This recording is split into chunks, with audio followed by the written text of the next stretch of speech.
ଦେଖନ୍ତୁ ମାନେ ପିହୁ ଘଟଣା ମାନେ ରାଜ୍ୟର ନୁହଁ ଦେଶର ଗୋଟେ ଚର୍ଚ୍ଚିତ ଘଟଣା। ଗୋଟେ ଛୋଟ ପିଲାଟା ତାକୁ ହଜେଇ ଦିଆହେଇଛି, ତାକୁ ଚୋରି କରାହେଇଛି ଏବଂ ତାକୁ ହଜେଇ ଦିଆହେଇଛି ଏବଂ ତାପରେ ପ୍ରଶାସନ ପୂର୍ବତନ ସରକାର ପୁରା ସ୍ଥାଣୁ କୌଣସି ଆକ୍ସନ୍ ନିଆଯାଇନି। ଆମେ ମଧ୍ୟ ଦେଖିଲୁ ବହୁତ ଟେକ୍ନିକାଲ ଫଲ୍ଟରେ ଇଣ୍ଟେଲିଜେଣ୍ଟଲି ତାପରେ ପ୍ରେସର ପକା ହେଇକି ତାପରେ କୌଣସି ଆକ୍ସନ୍ ନିଆଯାଉନି। ତେଣୁ ସେଥିପାଇଁ ମୁଁ ମାନ୍ୟବର ମୁଖ୍ୟମନ୍ତ୍ରୀ ଗତକାଲି ଦେଖା କଲି। ଆଗରୁ ଚେଷ୍ଟା କରୁଥିଲୁ କିଛି ସମାଧାନ ହେବ ବୋଲି, ବାଟ ଫିଟୁନାହିଁ। ତେଣୁ ମାନ୍ୟବର ମୁଖ୍ୟମନ୍ତ୍ରୀଙ୍କୁ ଦେଖା କଲି। ମୋ ସାଙ୍ଗରେ ମଧ୍ୟ ଧର୍ମଶାଳା ବିଧାୟକ ହିମାଂଶୁ ଶେଖର ସାହୁ ମହୋଦୟ ଥିଲେ ଏବଂ ଯାଇକି ଆମେ ଡିମାଣ୍ଡ କଲୁ ଯେ ମାନ୍ୟବର ମୁଖ୍ୟମନ୍ତ୍ରୀ ଏବଂ ସେ ଯେଉଁ ପ୍ରଦୀପ ବଳ ସାମନ୍ତ ମଧ୍ୟ ପ୍ରେଜେଣ୍ଟ ଥିଲେ ଆମର ମାନ୍ୟବର ମନ୍ତ୍ରୀ।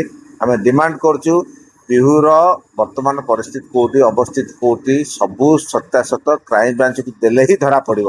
ବର୍ତ୍ତମାନ ଅବସ୍ଥା କ'ଣ ଅଛି, ସେ କେଉଁଠି ଅଛି, କ'ଣ ତାକୁ ପୁଙ୍ଖାନୁପୁଙ୍ଖ ତଥ୍ୟ ଉପରେ ଆଧାର କରାଯାଉ ଏବଂ ସେ ସମୟରେ ଯେଉଁ ପୋଲିସ ଅଫିସର କି ଯେଉଁ ଅଫିସର ମାନେ ତାଙ୍କୁ ସୁରକ୍ଷା ଦେଇକି ପିହୁକୁ ମାନେ ଚଞ୍ଚକତା କରି ତାର ତଦନ୍ତକୁ ସପ୍ରେସ୍ କରାଯାଇଛି, ସେଇଟା ମଧ୍ୟ ଲୋକଲୋଚନକୁ ଆସିବା ଉଚିତ।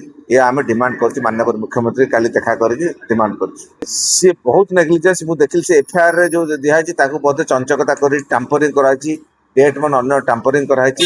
ତାକୁ ମଧ୍ୟ ତଦନ୍ତ ପରିସରଭୁକ୍ତ କରାଯାଉ ଏବଂ ତାପରେ ଦୃଢ଼ କାର୍ଯ୍ୟାନୁଷ୍ଠାନ ଆମେ ଦାବି କରୁଛୁ। ରାଜନୈତିକ ପୃଷ୍ଠପୋଷକ ନଥାଏ କିଏ କରିବ?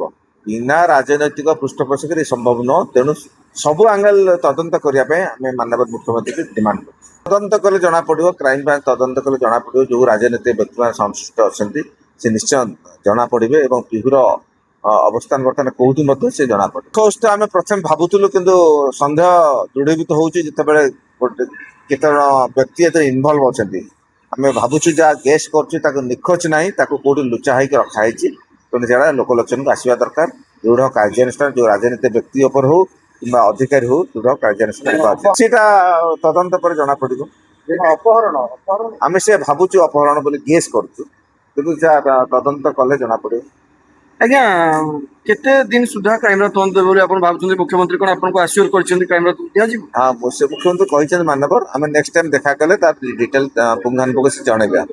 ନା ଆମେ ଭାବୁଛୁ ମାସେ ଭିତରେ ସାର୍ ଦେଇକି ପ୍ରିଲିମିନାରୀ କିଛି ହଉ, ତାପରେ ଦେଖିବା ଫର୍ଦର ନେକ୍ସଟ ମିଟିଂରେ ଆମେ କହିପାରିବୁ।